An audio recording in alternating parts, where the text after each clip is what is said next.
Bismillahirrahmanirrahim. Assalamualaikum warahmatullahi wabarakatuh. Yang kami hormati Bu Dr. Siti Rautul Janah, kami hormati Bapak Ibu rekan mahasiswa-mahasiswi program Pascasarjana IAIMN Kota Metro yang berbahagia. Dalam kesempatan yang berbahagia ini saya akan melakukan presentasi tentang konsep penilaian portofolio. Apa sih sebetulnya penilaian portofolio itu? Kemudian kenapa kok perlu dipergunakan? Tujuannya untuk apa dan lain sebagainya akan kita sampaikan dalam kesempatan yang berbahagia pada kesempatan hari ini. Yang pertama yaitu perlunya melakukan penilaian portofolio PAI. Setiap aktivitas termasuk karya yang dihasilkan oleh siswa dari suatu proses pembelajaran itu perlu dievaluasi oleh setiap guru secara terus-menerus. Dan masalah yang paling sering terjadi pada setiap sistem pendidikan yaitu kurangnya evaluasi yang efektif. Dalam hal ini penilaian portofolio sangat penting sekali terutama bagi guru-guru PAI. Tidak hanya sekedar mampu menguasai konsep-konsep teoritis, tetapi juga dengan penilaian portofolio itu diharapkan juga mampu mengimplikasikan teori-teori pembelajaran yang telah dikuasai. Oleh karenanya, untuk mendapatkan hasil pembelajaran yang maksimal, terutama pembelajaran PAI, maka termasuk dari proses pembelajaran itu sendiri merupakan bagian dari evaluasi yang dapat dilakukan melalui penilaian portofolio. Kemudian berikutnya, konsep dasar pengembangan penilaian portofolio PAI. Pengertian penilaian portofolio. Secara etimologis, portofolio berasal dari dua kata, yaitu port, singkatan dari report yang berarti laporan, dan folio yang berarti penuh atau lengkap.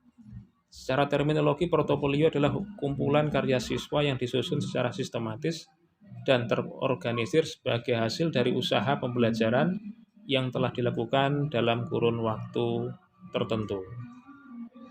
Melalui hasil karya tersebut, guru dapat melihat perkembangan kemampuan siswa, baik dalam aspek pengetahuan, sikap, maupun keterampilan.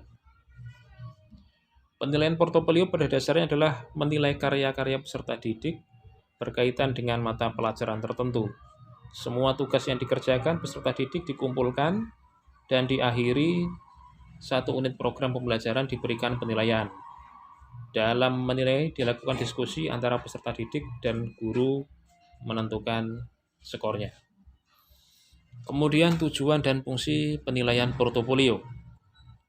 Di antaranya manfaat dari penilaian portofolio antara lain, penilaian portofolio dapat memberikan gambaran yang utuh tentang perkembangan kemampuan siswa. Kemudian yang kedua, penilaian portofolio merupakan penilaian yang autentik. Kemudian yang ketiga, penilaian portofolio merupakan teknik penilaian yang dapat mendorong siswa pada pencapaian hasil yang lebih baik dan dapat belajar secara optimal tanpa merasa tertekan. Kemudian yang keempat, penilaian portofolio dapat menumbuhkan motivasi belajar siswa. Penilaian portofolio dapat mendorong orang tua siswa untuk aktif terlibat dalam proses pembelajaran siswa. Ada beberapa prinsip-prinsip dalam penilaian portofolio. Yang pertama yaitu prinsip saling percaya ataupun mutual trust antara pendidik dan peserta didik. Dalam penilaian portofolio, proses ini harus dilakukan dengan saling mempercayai antara pendidik dan peserta didik. Saling terbuka dan jujur satu sama lain agar tercipta suasana hubungan yang wajar dan alami. Kemudian rahasia bersama atau confidentiality antara pendidik dan peserta didik. Kerahasiaan hasil pengumpulan bahan dan hasil penilaian perlu dijaga dengan baik dan tidak disampaikan kepada pihak-pihak lain yang tidak berkepentingan. Kemudian milik bersama atau joint ownership antara pendidik dan peserta didik. Pendidik dan peserta didik perlu memiliki bersama berkas portofolio Dengan adanya rasa memiliki terhadap hasil karyanya diharapkan akan tumbuh rasa tanggung jawab pada diri sendiri. Kemudian yang ketiga, kepuasan atau satisfaction. Hasil karya portofolio hendaknya berisi keterangan-keterangan atau bukti yang memuaskan bagi peserta didik dan pendidik, merupakan bukti prestasi cemerlang peserta didik dan keberhasilan pembinaan pendidik. Kemudian yang kedua, kesesuaian atau relevan. Hasil karya yang dikumpulkan adalah hasil karya yang berhubungan dengan tujuan pembelajaran.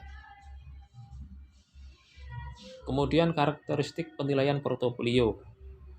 Yang pertama merupakan hasil karya siswa yang berisi kemajuan dan penyelesaian tugas-tugas secara terus-menerus dalam usaha pencapaian kompetensi pembelajaran. Yang kedua, mengukur setiap prestasi siswa secara individual dan menyadar perbedaan di antara siswa. Kemudian yang ketiga, merupakan suatu pendekatan kerjasama. Keempat, mempunyai tujuan untuk menilai diri sendiri. Kemudian kelima, memperbaiki dan mengupayakan prestasi.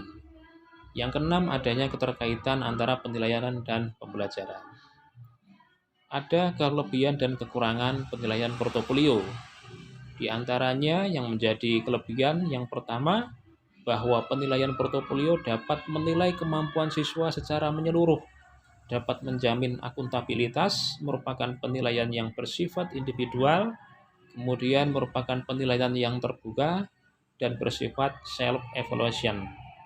Sedangkan kekurangannya diantaranya butuh waktu dan kerja keras, kemudian memerlukan perubahan cara pandang, kemudian memerlukan perubahan gaya mengajar, serta memerlukan sistem pembelajaran yang lebih baik.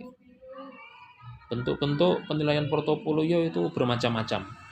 Ada penilaian portofolio kerja atau working portofolio, kemudian ada juga portofolio dokumentasi, kemudian ada juga portofolio penampilan.